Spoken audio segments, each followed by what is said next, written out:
In the United States are currently living with a multiple sclerosis diagnosis. It's a chronic neurological disease that affects the brain, spinal cord, and nerves to the eyes.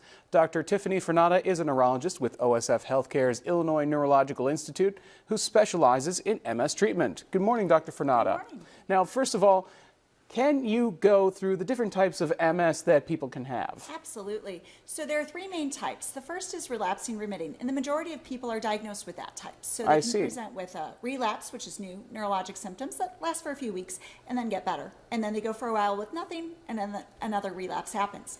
The next type is secondary progressive, which comes after a course of relapsing remitting, and those patients don't have relapses, but instead worsening of neurological symptoms, maybe needing a cane or a walker. And the last type is primary progressive. Those patients have no relapses at all, but present with worsening neurological symptoms and often need a walker early into their disease course. And what do the initial symptoms of MS look like? Yeah, that's an excellent question. So oftentimes it's loss of vision in one eye, maybe double vision, weakness or numbness on one side of the body or both, or a balance event which affects coordination. I see. And what are some lifestyle tips that you have for people living with an MS diagnosis? Yeah, so brain health is really important for all of our neurological patients, and that includes just basic stuff.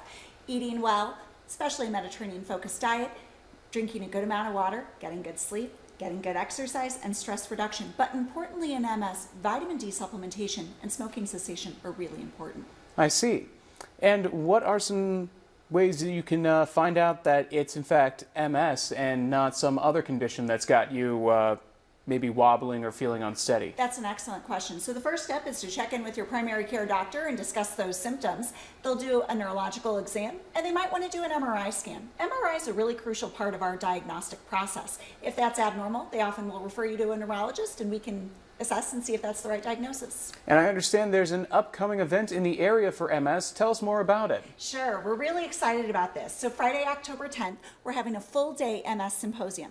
The morning will be for healthcare providers, the afternoon will be for patients, and we'll be talking about how to live well with MS, how to accurately diagnose it, and how to treat it. And what are some of the ways that you treat MS at OSF? Excellent. So we have a multidisciplinary clinic where we have physicians that specialize in multiple sclerosis, of course. We have physical therapists, occupational therapists, speech therapists, and a dedicated social worker, all providing care to our patients at the point of care. I see. And I understand that MS can sometimes run in families, right? It sure can. Now, it's not a one-to-one genetic. We certainly know that there's a combination of genetics environment that lead to that diagnosis.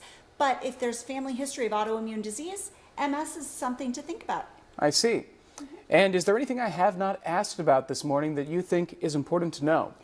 Well, I think that MS is a really treatable disease, and we want to diagnose it and treat it early in the disease course. So if you're concerned you're having symptoms, check in with your regular doctor, and they might need to refer you on to a neurologist. All right, Dr. Fernada, thank you so much for joining us today. We'll share this full interview on our website, and stick with us because another half hour of 25 News is only minutes away.